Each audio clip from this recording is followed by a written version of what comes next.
there's been very, very little serious, legitimate, and certainly skeptical research on the chupacabra ever. I mean, it's only been around, again, since 1995. There are a couple researchers that have done some work on it. There's a zoologist named Carl Schuker. Research on the chupacabra has just been, it's just basically collecting stories and reports with little or no real investigation.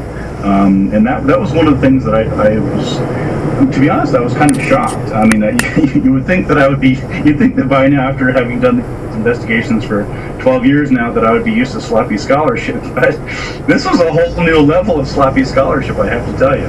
Was there anything else that really surprised you when you did your investigation for the book?